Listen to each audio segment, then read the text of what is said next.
ओम शांति। Good morning. हमारी life में बहुत ज़्यादा मुश्किलें भी आती हैं और मुश्किलों के साथ साथ खुशियाँ भी आती हैं। हम क्या करते हैं, जो दुख की घड़ी होती है उसको ज़्यादा याद रख लेते हैं और जो खुशी की घड़ी होती है उसको हम भूल जाते हैं।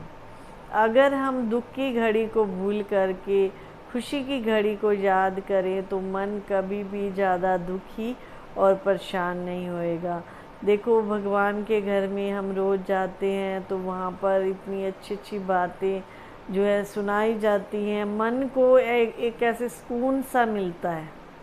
जैसे देखो, बच्चा रोज़ स्कूल जाता है तो रोज़ जो है स्कूल से अपना लेसन भी ले कर के आता है और कुछ ना कुछ उसको अच्छा लगता है। अगर बच्चे स्कूल ना जाएं तो उनका क्या नहीं लगता, मन नहीं लगता। जैसे बच्चे जिस दिन भी देखो खाली होते हैं तो वो क्या कहते हैं, या खेलने में टाइम ख़राब करते हैं या फिर बोर हो जाते हैं, कहते हैं आज स्कूल नहीं जाना था तो बोर हो गए।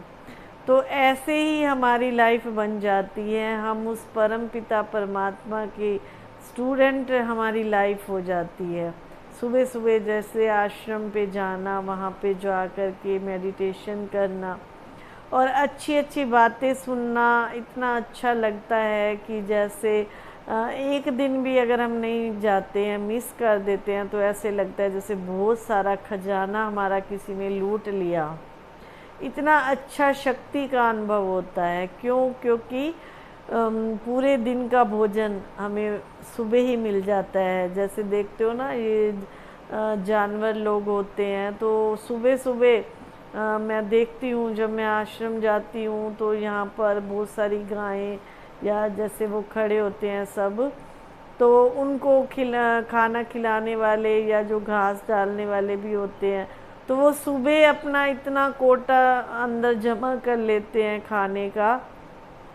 और दिन में हम दिखते भी नहीं कोई भी। मान लो किसी ने रोटी खिलानी है या कुछ खिलानी है तो बाहर जाते हैं तो कोई भी हमको गाय या इसी तरह का जानवर नहीं दिखता। क्योंकि उनको पता है सुबह सुबह मैंने क्या करना है, मुझे सुबह ही सब ने खिलाना है, तो वो सुबह सुबह ही उठ जाते हैं और खाने के लिए चल देते हैं। तो परमात्मा से शक्ति और उससे सब कुछ पाने का समय जो है वो है अमृत वेला। जो अमृत वेला सुबह सुबह नहीं उठता है, नहीं करता है, तो माना वो अपनी बैटरी को चार्ज ही नहीं करता है। जैसे यही फ़ोन होता है, फ़ोन की भी बैटरी चार्ज होती है तो पूरा दिन चलता रहेगा। किसी ने ऑफिस जाना है, बाहर जाना है, तो क्या करता है, पहले अपना जाने से पहले फ़ोन को अच्छे से चार्ज कर लेता है। आजकल तो सुविधा चल पड़ी है, रास्ते में भी अगर ट्रेन पे जा रहे हैं तो फ़ोन चार्ज हो जाएगा। लेकिन जो पूरा फुल बैटरी होती है उसको पहले से ही चार्ज करना पड़ता है। ठीक अमृत वेले का समय ऐसा है जिसमें हम अपनी बैटरी को चार्ज करते हैं। और दूसरा बाबा ने आज बताया कि खाना पीना जब हम करते हैं, जब हम खाना खाते हैं तो भी उस ईश्वर की याद में खाएं। अभी जो है हम खाने के समय क्या करते हैं, बातें करते हैं, या फिर मैं जैसे घरों में देखती हूँ कि टीवी देखते देखते खाना खा लेते हैं। अगर खाना खाते टाइम उस ईश्वर को स्वीकार करवा के खाते हैं और दिल से उसको याद करते हैं तो मन को उससे भी शांति मिलती है। आज मानव इतना दुखी क्यों है? ज़्यादा दुखी इंसान इसलिए है क्योंकि उसने अपने पूरे दिन का चार्ट नहीं बनाया है कि पूरे दिन में मुझे करना क्या है। जैसे बड़े बड़े मिनिस्टर लोग होते हैं, उनका भी पूरे दिन का होता है कि अभी मुझे ये करना है, अभी मीटिंग में जाना है। उनका पूरे दिन का जो चार्ट है वो बना हुआ होता है।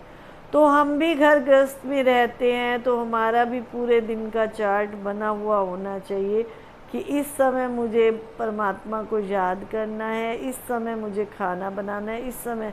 तो देखना मन इतना संतुष्ट रहता है। अगर टू मच हो करके एक ही काम में मगन रहते हैं तो मन एक ही काम करते करते बोर हो जाता है। जैसे एक ही खाना खाते खाते हम बोर हो जाते हैं, तो ऐसे एक ही काम करते करते हम बोर हो जाते हैं। ऐसे अगर हम परमात्मा की याद भी बीच में मिक्स कर लें तो हमारा जीवन, पूरा दिन जो है हमारा बहुत अच्छा बीतेगा। आज देखो हमारे को छोटी छोटी बातें समझाई जाती हैं, जैसे विष्णु का हम देखते हैं, उनकी 4 भुजा दिखाई हैं और 4 ही उनको अलंकार दिखाए हैं। पहली भुजा में कमल का फूल दिखाया है। तो कमल का फूल हमको क्या शिक्षा देता है कि घर गृहस्थ में रहते हुए, कीचड़ में रहते हुए जो है, जैसे कमल का फूल कीचड़ में रहता है और अलग से खिल करके रहता है, तो ऐसे परमात्मा कहते आप आत्माओं को भी घर गृहस्थ में रहते हुए ऐसे कमल फूल समान न्यारा प्यारा और सबको सुख शांति देने वाला बनना है। तो ऐसा जैसे हम क्या करते हैं, हमें अभी तक ये पता नहीं था कि देवताओं की इतनी भुजा क्यों दिखाई हैं और ये अलंकार क्यों दिखाए हैं। ये स्वयं परमपिता परमात्मा ने ही इन सब बातों का राज आकर के हमको समझाया। और दूसरा जो है, शंख दिखाते हैं, कमल का फूल दिखाते हैं, शंख दिखाते हैं। तो शंख किसकी निशानी है? शंख, ये हमारा मुख क्या है, एक शंख की तरह है। देखो भगवान के आगे जब भगवान को जगाते हैं तो शंख ध्वनि करते हैं। तो ऐसे जो मनुष्य आत्माएं हमारे साथ बुरा व्यवहार करती हैं, बुरा बोलती हैं या अच्छा व्यवहार नहीं करती हैं, तो अपने मुख रूपी शंख से हमें मीठे बोल बोलने हैं। कभी भी मुख रूपी शंख से अपशब्द नहीं निकालने हैं। तो ये शंख हमें ये शिक्षा देता है। और तीसरा सवदर्शन चक्र, कहते हैं कि जब असुर का संहार करना होता था, असुरों का विनाश करना होता था, तो भगवान अपना सवदर्शन चक्र चलाते थे और असुरों का क्या हो जाता था, विनाश हो जाता था। तो परमात्मा कहते आप अपनी आत्मा का दर्शन करो।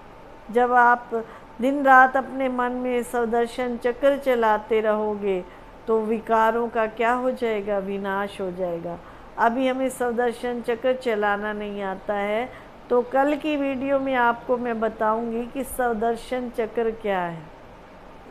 सवदर्शन माना अपनी आत्मा का दर्शन करना, माना आत्मा कितने जन्म लेती है, कैसे इस संसार में आती है, ये बात आपको मैं कल बताऊंगी। अभी सवदर्शन चक्र का मतलब है कि अपना स्वयं का दर्शन जब हम कर लेते हैं तो 5 विकारों रूपी असुर हैं, वो क्या हो जाते हैं, भस्म हो जाते हैं।